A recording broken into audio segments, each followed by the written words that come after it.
তো রমজানের মাস বড় বরকতের মাস, এটা 3 ভাগে ভাগ করা, রহমতের 10 দিন, মাগফিরাতের 10 দিন, নাজাতের 10 দিন। এই বরকতের মাস আল্লাহ কেন দিয়েছেন? তাকওয়া অর্জন করার জন্য। তাকওয়া মানে আল্লাহর ভয়। আল্লাহর ভয় মানে কি? বলে আল্লাহর ভয়টা যার অন্তরে থাকবে ওই বান্দার নাম হবে মুত্তাকি। মুত্তাকিনদের জন্য বিনা হিসাবে জান্নাত। আল্লাহর ভয় যার অন্তরে থাকবে ওই বান্দা গুনাহ কখনো করবে না। আল্লাহর ভয় এমন এক দামি সম্পদ, এই ভয়টা অন্তরে জমা করাটা রোজার দ্বারা যেমন সহজ, অন্য আমলের দ্বারা সহজ না। যেমন রোজাদারকে দেখবেন সারাটা দিন রোজা রাখে, ক্লান্ত, ইফতারির আর আধা ঘন্টা সময় বাকি, তখন এমন ক্ষুধা লাগে পেটের ভেতরে, সামনে পানি তাই পাইলেই মনে হয় এক টানে 3 লিটার থাকবে না। সামনে 10 জনের ইফতারি দেশে 10 প্লেটে, মনে মনে কে তো আমার একারই লাগবে, কি দিল। মনে মনে দোয়া ইনুস পরে 2-1 জন উঠতে যাইতো, তাহলে 2 প্লেট আমি পাইতাম।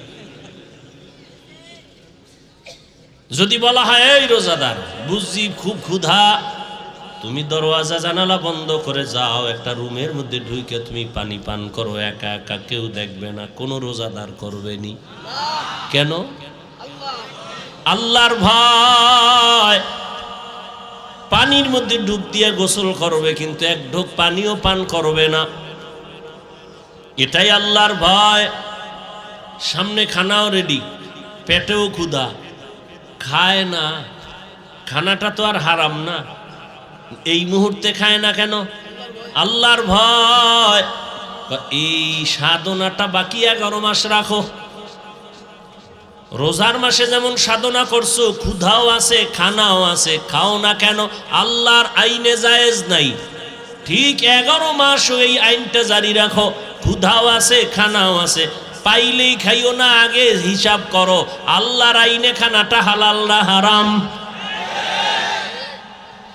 11 মাস এই সবক যদি আদায় করে তাহলে কেউ হারাম খাইতে পারে না।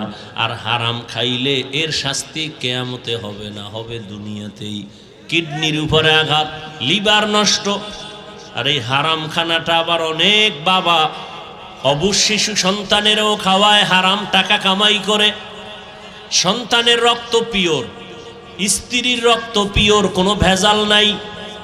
ও স্বামী নামের কুলাঙ্গার, তুমি হারাম টাকা কামাই করে ঘরের স্ত্রীর রক্ত কেন নাপাক করো বলো? ও বাপ নামের কলঙ্ক, তুমি হারাম টাকা কামাই করে তোমার অবুঝ সন্তানের রক্ত পবিত্র কেন নাপাক করো হারাম খাওয়াইয়া? আল্লাহর কাছে নিজের জবাবই দিতে পারবা না, আবার সন্তানটির জবাবও মাথায় নিলা। এমন বাপ হইছো কেন?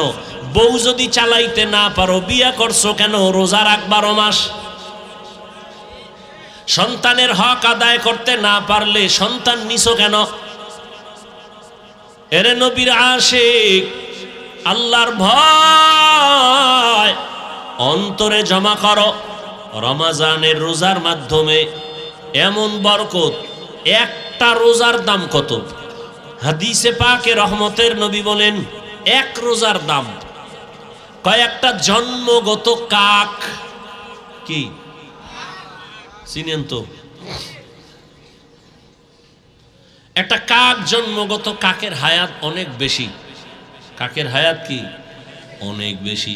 একটা কাক জন্ম থেকে উঠেই ডানা মেলে যখন উড়তে শুরু করে খোলা আকাশে, ও যদি উঠতে উঠতে উঠতে উঠতে সামন দিকে যাইতে যাইতে যাইতে যাইতে বুড়া হইয়া যায়। কাকের হায়াত অনেক বেশি। বলে কত? কিতাবে আসছে 1000 বছর কমপক্ষে। তাহলে একটা কাক যদি জন্ম থেকে 1000 বছর খালি উড়ে, কত দূর যাবে? ক্যালকুলেটরে ধরবে? কম্পিউটারে আসবে? নবীজি বলেন একটা কাক জন্ম থেকে উড়তে উড়তে বুড়া হইতে হইতে কত দূর গেল? 1 একটা রোজাদার এক রোজার বরকতে জাহান্নামের আগুন থেকে তত দূরে সরে যাবে।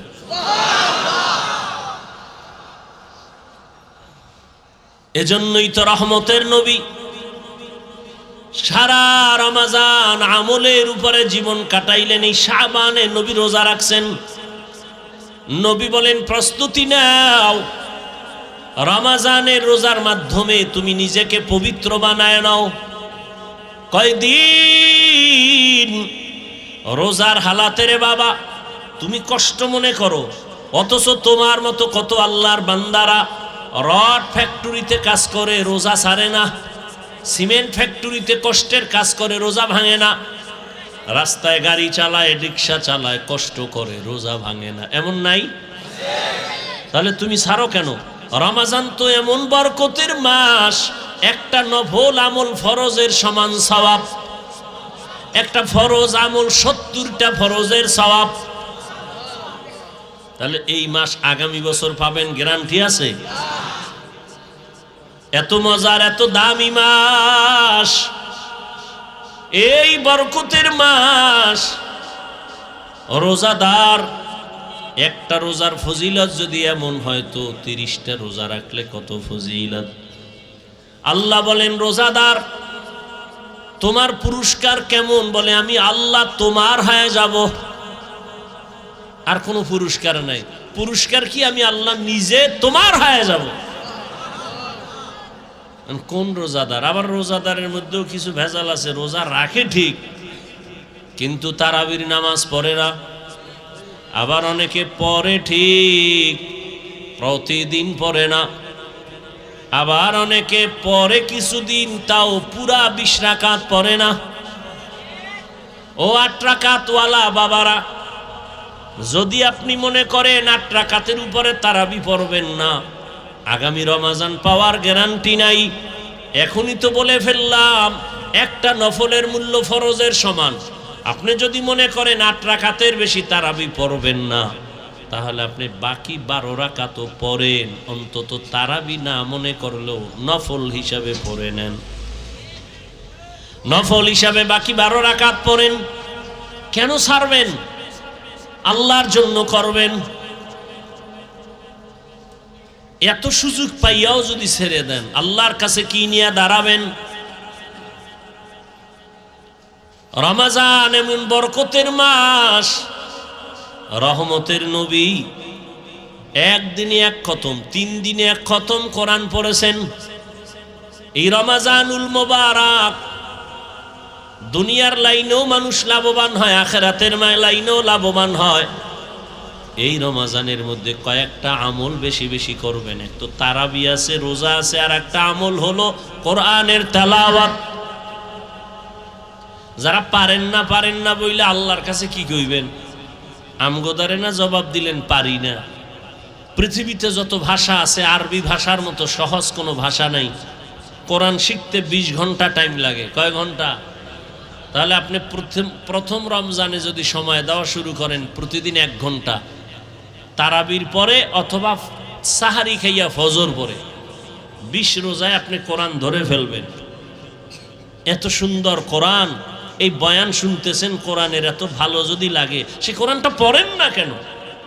ছেলেকে পড়ান না কেন? মেয়েকে কোরআন শিখান না কেন? মাকে কোরআন পড়ান না কেন? গুনাহ থেকে তওবা করবেন। রমজান আসতেছে 2-1 দিন পরেই, পাক্কা নিয়ত করবেন যে রমজানের বরকতে আমরা কোনো আর ইচ্ছা করে কোনো গুনায় লিপ্ত হব না। আল্লাহ রমজানের হাওয়া পুরা এলাকায় দান করেন। 1 নাম্বার, রমজানে রোজা ছাড়া যাবে না। 2, তারাবির নামাজও ছাড়া যাবে না। খুব ধৈর্যের সাথে কিছু কথা শুনেন, খেয়াল করিয়া। তো আমি যে আয়াত পড়ছি এবং রসুলের একটি হাদিসে কুদুসি এর একটা অংশ পড়ছি।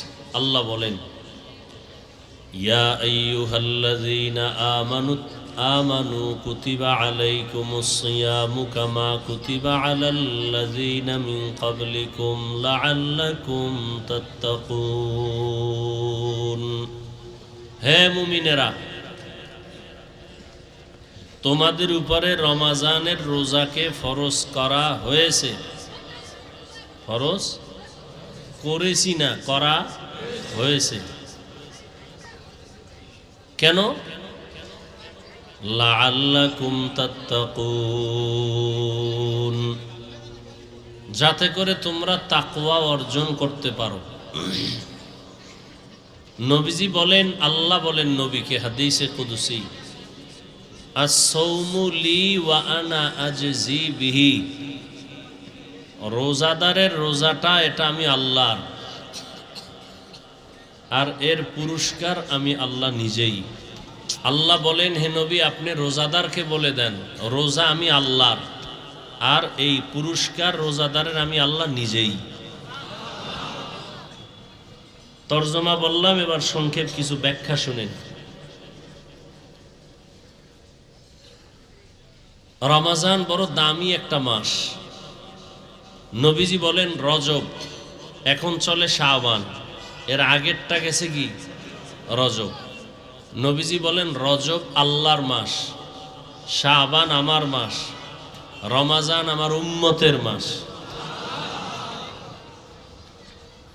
নবীজি রজব আসলেই দোয়া শুরু করতেন আল্লাহুম্মা বারিক লানা ফি রজবা ওয়া শাবান ওয়া বাল্লিগনা রমাজান আল্লাহুম্মা বারিক লানা ফি রজবা ওয়া শাবান ওয়া বাল্লিগনা রমাজান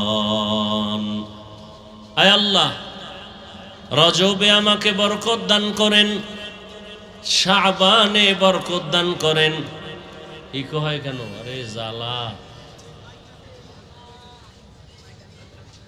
শাবানে বরকত দান করেন রমজান পর্যন্ত পৌঁছাইয়া দেন খুব খেয়াল করিয়েন রজবে বরকত দান করেন শাবানে বরকত দান করেন রমজানে তো বরকত আরো বেশি না কিন্তু নবী বলেন না রমজানে বরকত দান করেন রজবে বরকত দান করেন শাবানেও বরকত দান করেন রমজানে বরকত দান করেন কথাটা বলেন নাই কি বলছেন রমজান পর্যন্ত পৌঁছাইয়া দেন তো রমজানের বরকত চাইলেন না কেন এক নাম্বার কারণ রমজান এমন বরকতের মাস আমি হাওয়ার বরকত চাই না ওই রমজান পর্যন্ত পৌঁছায় দেন যে আমি মরলেও যেন দুনিয়া থেকে গেলেও যেন রমজানে বিদায় হয়ে যাই রমজান এত বেশি বরকত আমি আল্লাহর নবী এগুলো কাজ কইরা কইরা সে বরকত নিতে চাই আমার হায়াতটা কম থাকলে বাড়াইয়া রমজান পর্যন্ত পৌঁছাইয়া দেন রমজান এমন বরকতের মাস শয়তানের শিকলে বান্দা জাহান্নামের দরজা বন্ধ জান্নাতের সব দরজাগুলো খোলা রমজান এমন বরকতের মাস একটা রোজাদার যখন রোজা রাখবে রোজা অবস্থায় যদি বান্দা ঘুমায় থাকে আমল নামায় সওয়াব লিখতেই থাকবে এমন বরকতের মাস এজন্য নবী বলেন হে মালিক রজবের বরকত দান করেন শাবানের বরকত দান করেন রমজানের বরকত দান করেন না আমারে পৌঁছাইয়া দেন জায়গায় আমি ওখানে যাইয়া কাজ কইরা কইরা কইরা কইরা বরকত নিব কারণ রমজানের বরকতের মজাটা ভিন্ন বড় আলাদা রমজান আল্লাহ বলেন হে মুমিন তোমাদের জন্য রমজানে রোজা ফরজ করা হয়েছে প্রথমে ডাকলেন হে মুমিন মুমিন বলে বন্ধুসুলভ আচরণ করলেন আমার আল্লাহ ভাই আল্লাহ বন্ধু সুলভ আচরণ করলেন। কি বন্ধু? সমস্ত মুমিন আল্লাহর বন্ধু। জমিনে মুমিন ছাড়া আল্লাহর বন্ধু আর কেউ নাই। তো বন্ধু কেমনে? বন্ধু হওয়ার কয়েকটা লাইন আছে। যেমন কারো কাজ যদি এক হয় তাহলে এর সাথে বন্ধু হয়, মিতা হয়। নামে নামে মিললেও কি হয়? তোমার নাম কি? আব্দুর রহমান। আমার নামও আব্দুর রহমান। তাহলে তুমি আমার মিতা, আমি তোমার মিতা। আল্লাহর একটা গুণবাচক নাম হলো মুমিন। দুনিয়ার বান্দাদের মধ্যে যারা মুমিন, আল্লাহ বলেন আমার গুণবাচক নাম তোমাদের নাম যেহেতু এক, তোমরা আমার বন্ধু, আমি আল্লাহ তোমার বন্ধু। আগে বন্ধু বানায় লইছেন, আল্লাহ আমাগো বন্ধু বলে স্বীকার করছেন। এবার আপনাদের বন্ধু আল্লাহকে নিবেন কিনা এটা হলো সিদ্ধান্তের বিষয়। যদি কেন আমি আল্লাহর সাথে বন্ধুত্ব করতে চাই না, তাহলে সেই সুযোগও আছে। যেমন ফেরাউন বলেছিল, হে আল্লাহ, আমি আখেরাত চাই না, দুনিয়া চাই, আমাকে দুনিয়া দাও, আখেরাত লাগবে না। আল্লাহর ওয়াদা কোরআনে, মান কানা ইউরিদুল আজিলাতা আজ্জালনা লাহু ফিহা মা নাশাউ লিমান নুরিদ সুম্মা জাআলনা লাহু জাহান্নাম ইয়াসলাহা মাযমুমান মাদহুরা।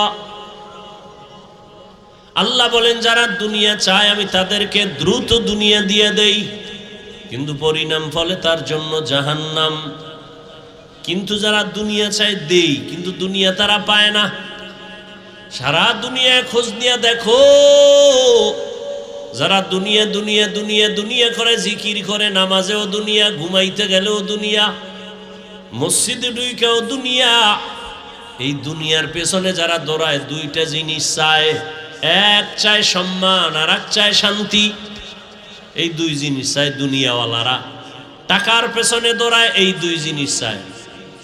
ক্ষমতার পেছনে দৌড়ায়, এই দুই জিনিসের জন্য। সম্মান আর কি? কথা বলতে হবে, শান্তি। কিন্তু আল্লাহর জাতের কসম, একটা দুনিয়াদারেও শান্তিতেও নাই, কোনো সম্মানেও নাই।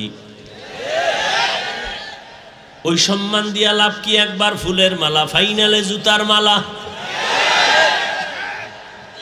ওই সম্মানের কোনো দাম আছে? টাকা দিয়ে সম্মান কিনলে জুতা আসবেই। আর আমার আল্লাহ সম্মান যাদেরকে দিবেন, এই সম্মান যারা পাবে এরা দুনিয়ায়ও বাদশাহ, পরকালেও বাদশাহ। জিন্দেগি মে বন্দেগি তো করনা হে, जिंदगी में बंदगी तू करना है, जिंदगी बे बंदगी शर्मिंदा है, जिंदगी बे बंदगी शर्मिंदा है। यहाँ हम सब मुसाफिर, दिल ना लगा, अहले दिल की नजर से रूह करतजा, शाह दौलत सब फकीर गर नेक नेहे, शाह दौलत सब फकीर गर नेक नेहे, जिंदगी में बंदगी तो करना है, जिंदगी में बंदगी तो करना है, जिंदगी बे बंदगी शर्मिंदा है, जिंदगी बे बंदगी शर्मिंदा है। ভাইয়েরা আমার, যারা দুনিয়া দুনিয়া চায় এরা দুনিয়ার দুই জিনিসের একটাও পায় না, সম্মানও নাই, শান্তিও নাই। 10 তলা বিল্ডিং করে লাভ কি যদি বিল্ডিং থুয়ে জঙ্গলে ঘুমাতে হয়? ব্যাংকে কোটি কোটি টাকা রেখে লাভ কি যদি টাকা বংশের কেউ খেতে না পারে? এর সে খেরের ঘরে একটা রুম নিয়ে আলু ভর্তা দিয়ে খাইয়া ঘুমানো অনেক শান্তি। সম্মান নাই, শান্তিও। এক তো বাইরের জ্বালা, ভিতরের জ্বালা, মামলা হামলার ভয়, আবার ওদিক দিয়া বিবি নিয়ে শান্তি নাই, সন্তান নিয়ে শান্তি নাই। আর যারা নবীর আদর্শ নিয়ে আছে এদের সম্মানও আছে, শান্তিও। যদিও টাকা নাই, পয়সা নাই, বাড়ি নাই, গাড়ি নাই, তবে কোনো ঝামেলা নাই, পেরেশানি নাই। 5 বেলার নামাজ পড়ে দৈনন্দিন যা কামাই করে তা নিয়া পরিবার সন্তান নিয়া মোটামুটি তার জীবন চলে। মামলারও ভয় নাই, হামলারও কোনো ভয় নাই। এ সম্মান কে দান করেন? আল্লাহ তাআলা বলেন, ও মুমিন, আমি তোমাদের বন্ধু বলে স্বীকার করে নিলাম। তোমরা আমাকে বন্ধু যদি বানাও তাহলে কথা চলবে। আমি আপনাদের মোহাব্বতের নজরে বন্ধু বলে ডাকলাম, আপনারাও যদি বন্ধু বলিয়া স্বীকার করেন তো কথা বলতে মজা হবে। এই মিয়া এক হাতে তালি বাজেনি? আপনি একজনের কইলেন আমি তোমাকে ভালোবাসি, হে কয় আমি তোমারে বাসি না, তাহলে আর বাঁশি বাজবে? 2 হাত ছাড়া তালি যেমন বাজে না, বাতাস ছাড়া পানি যেমন নড়ে না, ঠিক প্রত্যেকটা কাজের মধ্যে 2 দিকের নেগেটিভ পজিটিভ যদি এক জায়গায় না সংযোগ লাগানো হয় তো বাতি জ্বলবে না। আল্লাহ বলেন, তোমাদের আমি বন্ধু বলে স্বীকার করে নিলাম, তোমরাও যদি আমাকে বন্ধু বলে স্বীকার করো, এবার তোমাদের সাথে আমার কথা শুরু। বন্ধুরে অনেক কিছু বলা যায় যেটা স্বাভাবিক অন্যকে বলা যায় না। বন্ধু সুলভ আচরণ। আল্লাহ এবার বলেন, ও মুমিন বন্ধুরা, তোমাদের উপর একটা কাজ দেওয়া হয়েছে, করবানি। দিয়েছি বাই ফোর্স অর্ডার, না অর্ডার না, মোহাব্বতের আওয়াজ। তোমাকে একটা জিনিস দেওয়া হয়েছে, তুমি রাখবানি। মোহাব্বতের সাথে বলা। মুমিন কয় হ্যাঁ রাখবো, হ্যাঁ রাখবো। বলে কেমন কাজ? মারাত্মক কঠিন। কারে কেমন কঠিন? যেই কাজটা তোর বাপ দাদা 14 পুরুষ যারা তারাও করেছে। কো আমার বাপ দাদাই যদি করে তা তেমন কঠিন না, হেরা পারলে আমিও কি? এবার আল্লাহ কয়, যেই কাজটা তোমারে দিলাম, রমজান মাস যখন আসবে তখন তুমি রোজা রাখবা। আবার এটা তোমার উপর চাপ না, এর পুরস্কার কিন্তু কঠিন। নামাজের পুরস্কার, রোজার পুরস্কার ভিন্ন।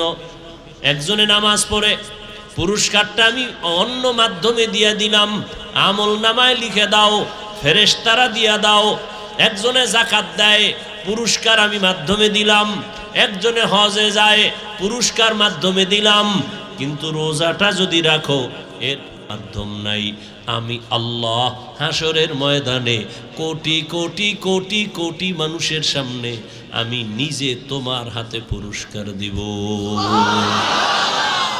আতিনা ফি দারে দুনিয়া না হাসান, আতিনা ফি দারে উকবা না হাসান, ইয়া গিয়াসাল মুস্তাগীসিন ইহদিনা লাফতিখারা বিল উলুমে ওয়াল গিনা। এই ছোট ছোট বাচ্চাগুলো কি বুঝে? হ্যাঁ, খানাও নাই, ঘুমও নাই, চুপচাপ হয়ে রয়েছে। মাশাআল্লাহ, আল্লাহ প্রত্যেকটা শিশুকে ভবিষ্যৎ জীবনে উজ্জ্বল নক্ষত্র বানায় দেয়। এরা কি বুঝে? আর আপনারা বুঝাও, ওই মসজিদের মধ্যে একটা গরু দৌড় দিয়ে ঢুকে গেছে, ঢোকার পরে মুয়াজ্জিন বা খাদেম বেত লয়ে দিছে বাড়ি, গরুর মালিক তুমি গরুটার বাড়ি দিলে, এটা কিছু বুঝে?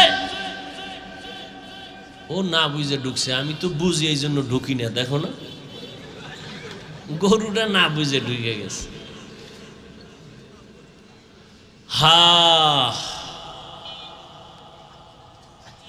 প্রত্যেকটা মা বাবা যদি সব সময়, প্রত্যেকটা মানুষ যদি রসুলকে ইস্তেহজারে নিয়ে আসে ভাবনার মধ্যে, যে শিশুর সাথে রসুলের আচরণ কেমন ছিল,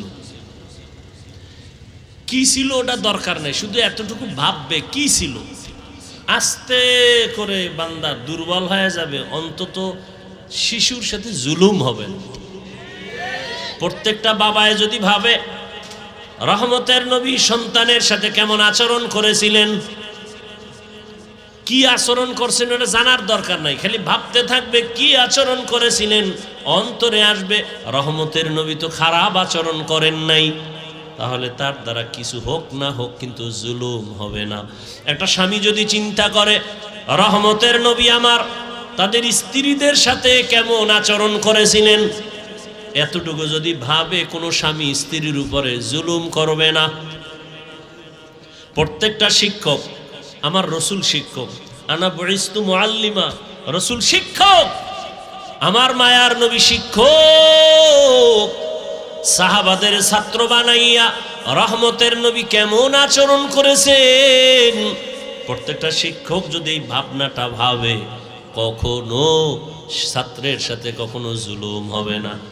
প্রত্যেকটা কাজের মালিক যদি কর্মচারীর ব্যাপারে ভাবে রহমতের নবী তার কর্মচারী, তার খাদেমদের সাথে কেমন আচরণ করেছেন, 10 বছর রহমতের নবীর খাদেম আনাস রাদিয়াল্লাহু তাআলা, আনাস রাদিয়াল্লাহু আনহু বলেন, আমি যে নবীর খেদমত করেছি 10 বছর, আমার নবী কোনোদিন আমাকে 1 সেকেন্ডের জন্য বলে নাই এটা এমন কেন।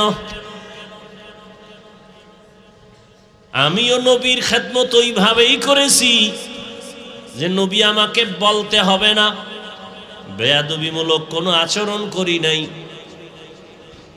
রহমতের নবী এমন এক আদর্শের নবী, 1500 বছর পরে নবীরে দেখি নাই, আবু বকর দেখি নাই, ওমর দেখি নাই, ওসমান দেখি নাই, আলী দেখি নাই।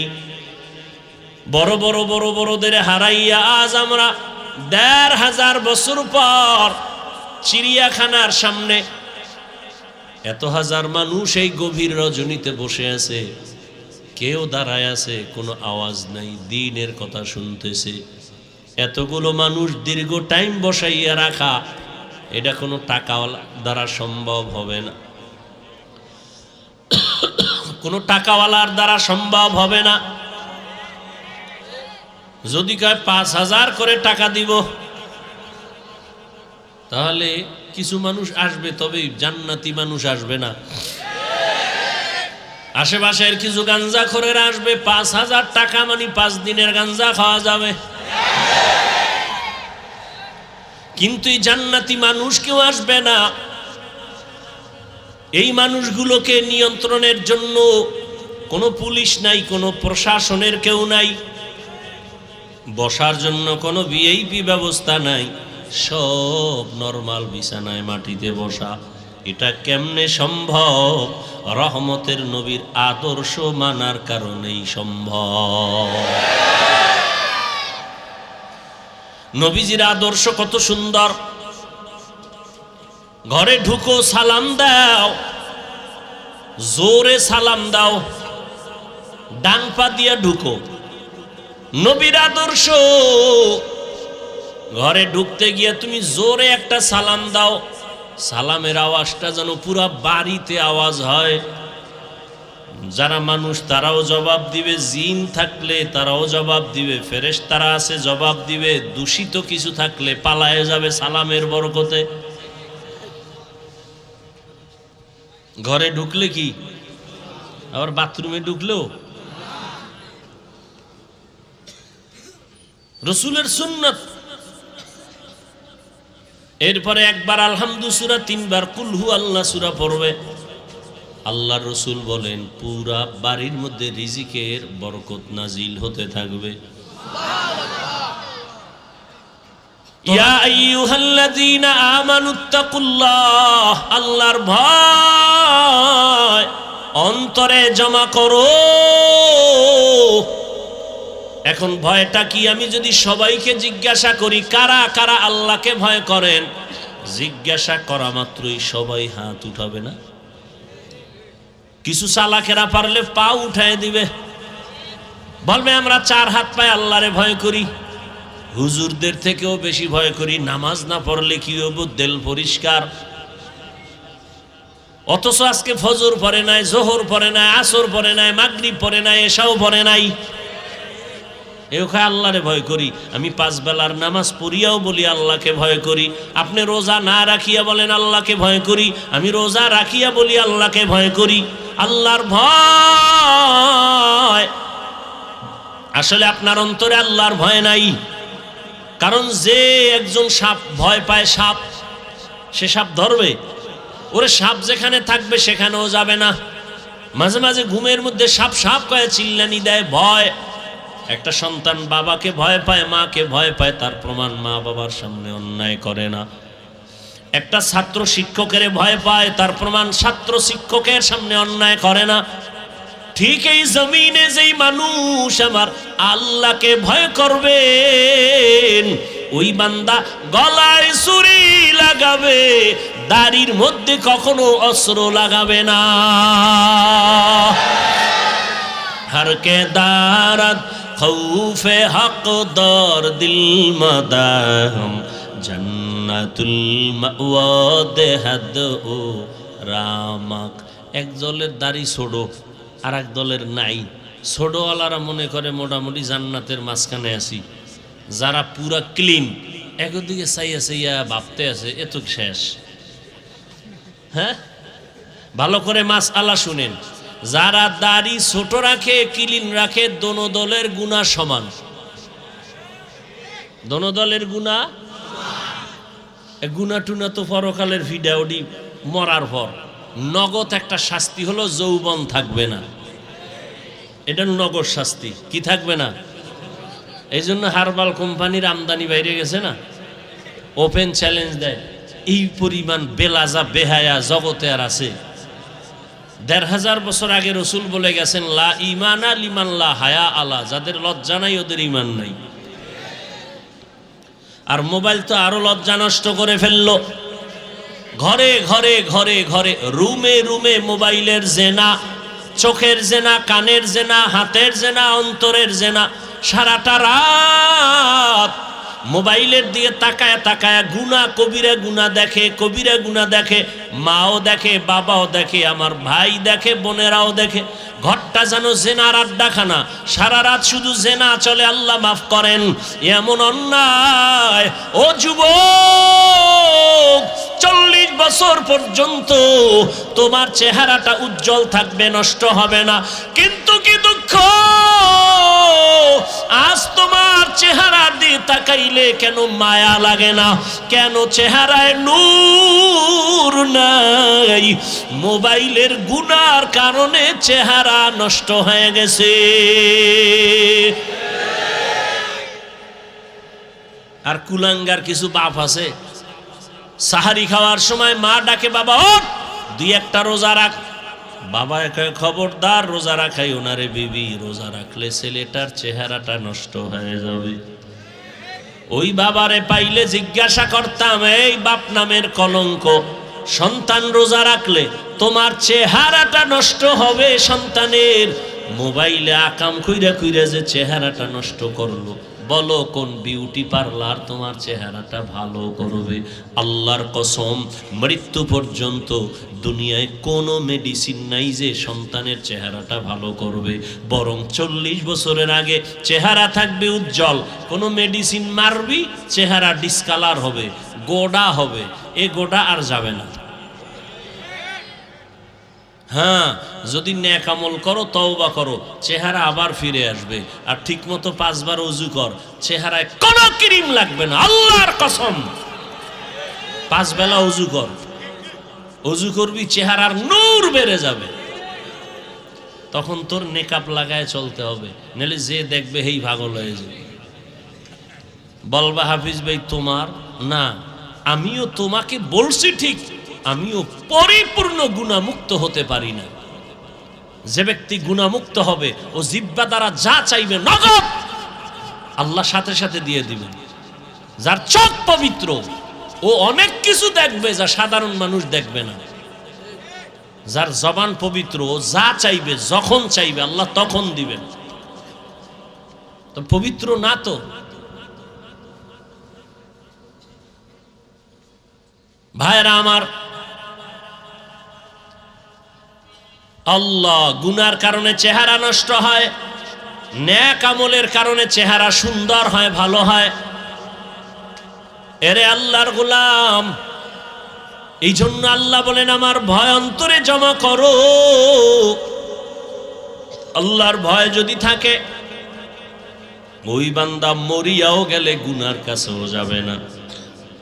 এরে আল্লাহর বান্দা, ও আমার যুবক, আমি তোমাকে এতক্ষণ বয়ান যা করতেছি একবারও কিন্তু বলি নাই তুমি আমার মতো টুপি লাগাও।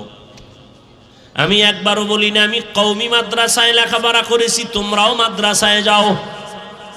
আমি দাওয়াত ও তাবলীগের লাইনের সন্তান, কিন্তু একবারও বলি না তুমি তাবলীগে যাও। আমি কওমি মাদ্রাসার সন্তান, আমি পীরের মুরিদ। আমি কির মুরিদ? খালি মুরিদ না, লাখে একটা মুরিদ আমি। কেমন মুরিদ যে পীর মুরিদির বিরুদ্ধে যারা, তাদের বিরুদ্ধে আমি যুদ্ধ ঘোষণা দিছি। কেমন যুদ্ধ? এই জমিনের মধ্যে যে বলবে আমরা পীর আউলিয়া মানি না, ওলি মানি না, আউলিয়া মানি না, আল্লাহর জাতের কসম আমি বলবো তারা কোরআন মানে না, বুখারী শরীফ মানে না, তারা ভণ্ড ভণ্ড ভণ্ড। এদেরকে যারা ভণ্ড বলবে না তারাও ভণ্ড। এবার বুঝো আমি কেমন মুরিদ। কিন্তু একবারও আমি কাউকে বলি না ও বাবারা তোমরা পীরের দরবারে যাও। আমি বলবো কি? আমি বলবো ও যুবক, তুমি স্কুলে পড়ো ধন্যবাদ, তুমি চাকরি করো ধন্যবাদ, তুমি কলেজে পড়ো ধন্যবাদ, তুমি ব্যবসা করো ধন্যবাদ, আমি তোমার জন্য দোয়া করে গেলাম বাবা। তোমার মাদ্রাসায় যাওয়ার কোনো প্রয়োজন নাই। ও বাবা তুমি যেই লাইনে আছো থাকো, তবে আমি দোয়া করি তুমি একজন ব্যবসায়ী হও, চাকরিজীবী হও, ডাক্তার হও, ইঞ্জিনিয়ার হও, তুমি একজন প্রফেসর হও, তবে একটা দাবি ছোট, বেয়াদব জীবনে হইও না রে বাবা। বলবা হাফিজ ভাই বেয়াদব হব না, তার ব্যাখ্যা কি? 3 জায়গায় বেয়াদবি করবা না তো মরার আগে জীবনটা নষ্ট হয়ে যাবে। 1, মা বাবার সাথে বেয়াদবি করবা না। 2, শিক্ষকের সাথে বেয়াদবি করবা না। 3, ওলামায়ে কেরাম মুরব্বীদের সাথে বেয়াদবি করবা না। মা বাবার সাথে যদি খারাপ আচরণ করো, বদদোয়া করা লাগবে না। মা কষ্ট পায় যদি বলে আহ, এই যে একটা নিঃশ্বাস, এটা আগুন হয়ে তোর কপাল পুড়ে ফেলবে। শিক্ষক যদি তোর আচরণে কষ্ট পায় বলে আহ, এই নিঃশ্বাসটা তোর কপালে লাগলে তুই শেষ। আলেমের অন্তরে কষ্ট দিলে, আলেম যদি আহ শব্দ বলে তোর কপাল শেষ। এই জন্য বলি তুমি ডাক্তার হও, বেয়াদব হইও না। ইঞ্জিনিয়ার হও, বেয়াদব হইও না। চাকরিজীবী হও, বেয়াদব হইও না। তুমি ব্যবসায়ী হও, বেয়াদব হইও না। মা বাবার দোয়া নাও, শিক্ষকের দোয়া নাও, উলামায়ে কেরামের দোয়া নিয়ে সামনে আগাও। তো ডাক্তার হলেও তুমি সফল, ইঞ্জিনিয়ার হলেও তুমি সফল, তুমি ব্যবসায়ী হলেও সফল। সবার দোয়া থাকলে দুনিয়ার সব দুনিয়া ধ্বংস হবে। আলেমের দোয়া যদি থাকে, মা বাবার দোয়ায় তুমি কখনো ধ্বংস হইবা না। ওই মা বাবার দোয়া নিয়া রহমতের নবীর আদর্শ মেনে জীবনটা চালাও। মা বাবার দোয়া নাও। এবার বাস্তবে একটু তাকায় দেখো তো, আমি যে কথাগুলো বললাম এই কথার মানদণ্ডে কেউ চলেনি। তোমার লাইনে তাকাও, জীবনে মাদ্রাসায় পড়ে নাই, জীবনে কোনোদিন মাদ্রাসায় যায় নাই, আলিফ বা তাও শিখে নাই। তোমার মতো জেনারেল লাইনের যুবক 5 বেলার নামাজ পড়ে, স্কুলে পড়ে, কলেজে পড়ে, নামাজ ছাড়ে না। সত্য কথাটা স্বীকার করো, আসেনি? আর কি ওয়াজ শুনবা? এই ওয়াজটাই তোমার জীবনের আসল। নিজেরে বুঝাও। তোমার মতো যুবক স্কুল কলেজে পড়িয়াও যদি নামাজ পড়ে, বলো তুমি কেন পারো না রে বাবা? তোমার মতো যুবক তাকায় দেখো, ব্যবসা করে, চাকরি করে, র্যাব, আর্মি, পুলিশ, বিডিআর, 5 বেলার নামাজি আছে। তোমার বিবেকের কাছে প্রশ্ন, বলো তুমি কেন পারো না রে বাবা?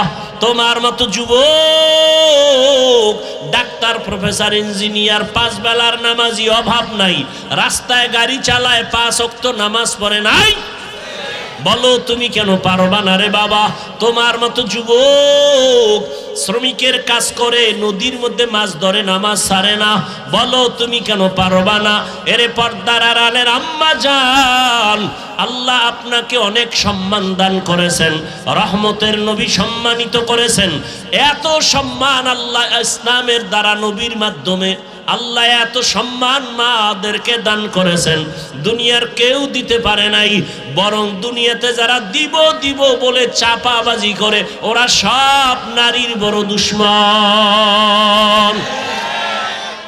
হিন্দু ধর্মে নারীর সম্মান বাড়াতে পারে নাই, খ্রিস্টান ধর্মে নারীর সম্মান বাড়াতে পারে নাই, ইহুদি ধর্মে নারীর সম্মান বাড়াতে পারে নাই। বরং সম্মানের নামে তারা নারীদেরকে করছে অপমান। একমাত্র ইসলাম নারীর সম্মান দিয়েছে, কিন্তু অনেকে বুঝে না। আর পুরুষের তুলনায় নারীদের জ্ঞান তো সৃষ্টিগতভাবে অর্ধেক, জন্মগতভাবে সৃষ্টিগতভাবেই নারীর জ্ঞান পুরুষের তুলনায়। এরপর যদি নারী আবার বেগানার নজরের বরকত লাগায়, তাই তো আরো কমে। এরপরে যদি খায় হারাম, তো আরো কমে। এই মেধা দিয়া যদি চিন্তা করে, আল্লাহ নারীর উপরে ইনসাফ করে নাই। কয় কেমনে? কয় বাবার সম্পদ ছেলে পাবে ডবল, মেয়ে পাবে সিঙ্গেল। আল্লাহ মেয়েদের কম দিলেন কেন? মেয়েদেরকে কম দিয়া ছেলেদের বেশি দিয়েছেন। এই বুঝার মতো আম্মা জানের মেমোরির জিবি নাই। এই মিয়া 1 জিবি আর 4 জিবি সমান। আপনার জিবি 1, আপনি 4 জিবি লয়ে যদি ধাক্কা ধাক্কি করেন, তা আপনারটা তো হ্যাং হয়ে যাবে। এরে আম্মা জান, আপনাকে অর্ধেক দিয়াও ছেলের থেকে বেশি দিছে, এটা বুঝার মতো মেধা বুঝি আল্লাহ আপনাকে দেন নাই রে মা। ছেলে পাবে বাবার থেকে 2টা, আর মেয়ে সব জায়গায় পাবে কি? বাবার থেকে পাবে, স্বামীর থেকে পাবে, ছেলে মেয়ের থেকে পাবে।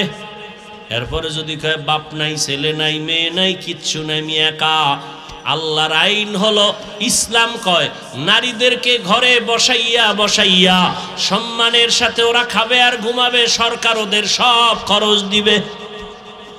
নারীদের কষ্ট দেওয়া যাবে না। কত সম্মান ইসলাম দিয়েছে, কিন্তু কুলাঙ্গারেরা ভুল মেসেজ দিয়া নারীদেরকে বেপরদায় নামাচ্ছে। পরিণামে নারীরা হচ্ছে আরো অপমান। আল্লাহ হেদায়াত দান করেন। এরে আম্মা জানেরা, এত সম্মান আল্লাহ আপনাদের দান করেছেন। এ দুনিয়া আপনারা যদিও নবী না, তবে সব নবীদের মায়ের মতো মা, সাহাবাদের মা। আপনারা আলেম হাফেজে কোরআনের মায়ের মতো বড় দামি মা। এরে আম্মা জান, আপনারা তো খাদিজা রাদিয়াল্লাহু আনহার মতো নারী, ফাতেমা রাদিয়াল্লাহু আনহার মতো নারী, আয়েশা রাদিয়াল্লাহু আনহার মতো নারী, ইসমাইল নবীর মা হাজেরা আলাইহিস সালামের মতো দামি নারী। আপনারা তো ঈসা নবীর মা মারিয়াম আলাইহিস সালামের মতো দামি নারী। এই দুনিয়াতে আল্লাহর এক বড় দুশমন ছিল ফেরাউন। নাম শুনছেন? বলেন তার স্ত্রীর নাম কি?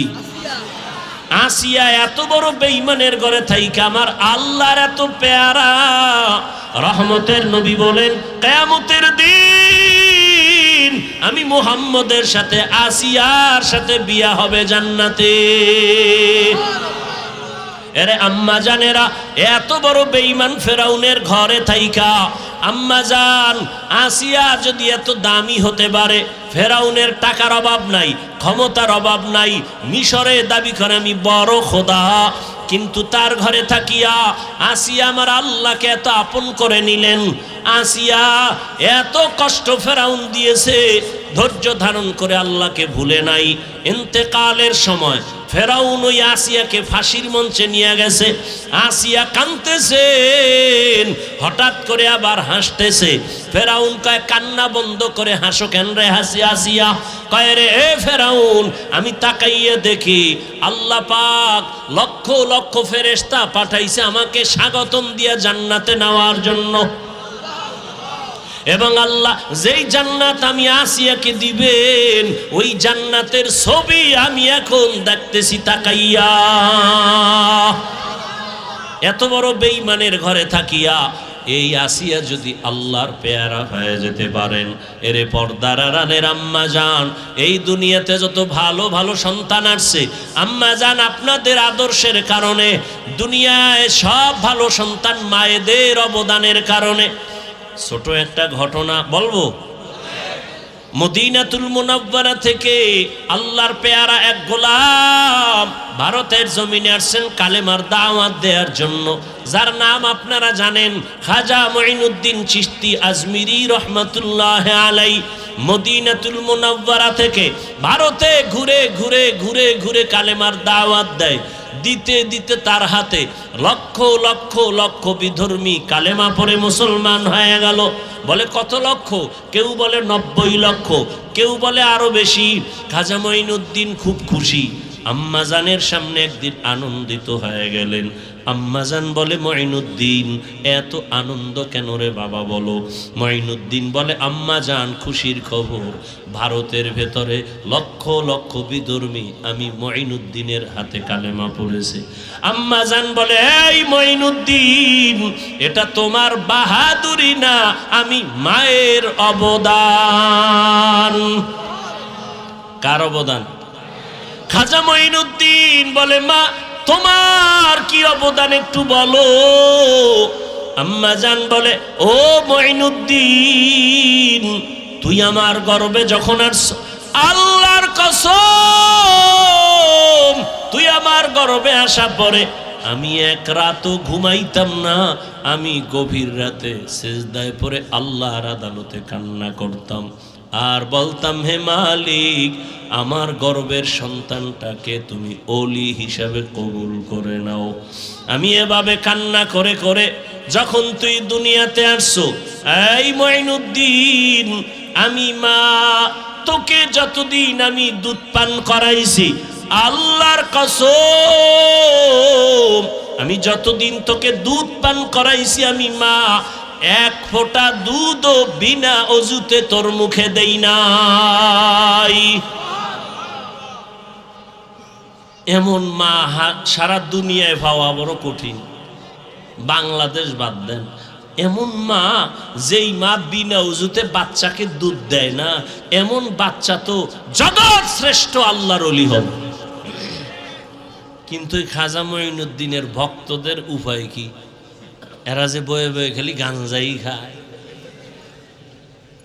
একটার চেহারার মধ্যে মদিনার কোনো নিদর্শন নাই। এরা সব মঈনুদ্দিনের ভণ্ড ভক্ত, আমরা আসল ভক্ত।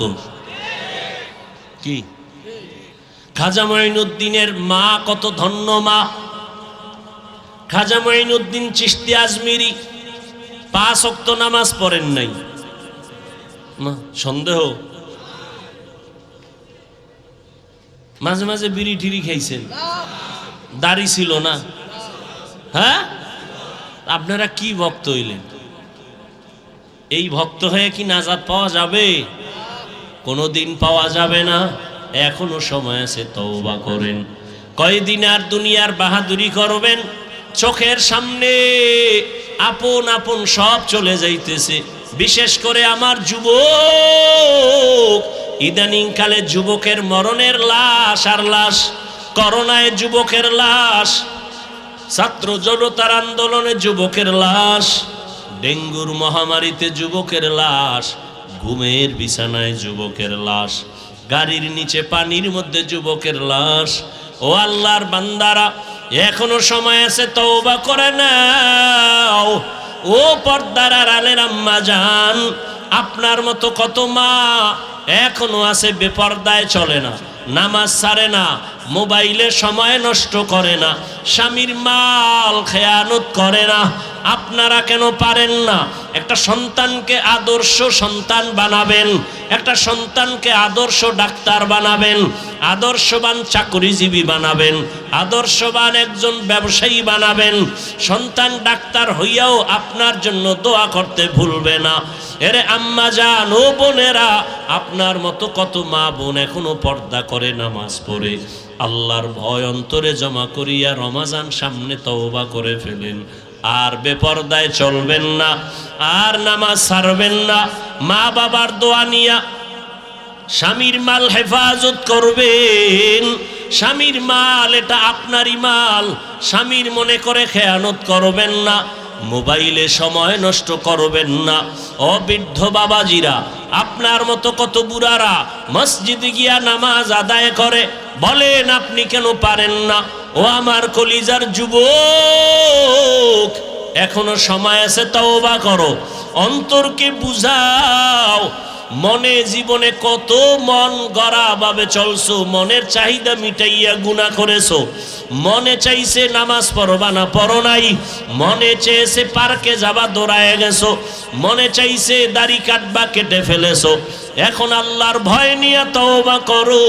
মনে মনে আল্লাহকে বলো, হে আল্লাহ, জীবনে তো গুনাহ কম করি নাই, আজকে থেকে তওবা করে নিলাম, আর নামাজ ছাড়বো না, বেপর্দায় চলবো না, মা বাবার সাথে বেয়াদবি করবো না।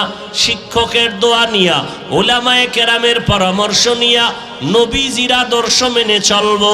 আল্লাহর কাছে যদি খাঁটি মনে তওবা করতে পারো, আল্লাহ তোমার জীবনের গুনাহ মুহূর্তে মাফ করে দিবে। মনেরে শুধু বুঝাইও রে মন, তোমার মতো যুবক যদি জেনারেল লাইনে থাকিয়া চাকরি করে, ব্যবসা করে, লেখাপড়া করে, নামাজ পড়ে, তুমি কেন পারবা না? আল্লাহর কাছে তওবা করে নেও।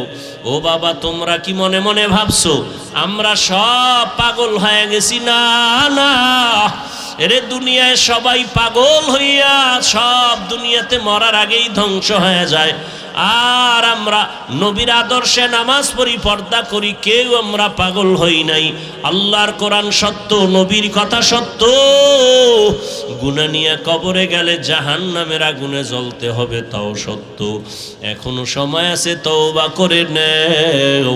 অন্তর যদি তৈরি হয়ে থাকে, মার গুনাহ করবা না, নামাজ ছাড়বা না, বেপর্দায় চলবা না, দাড়ি কাটবা না।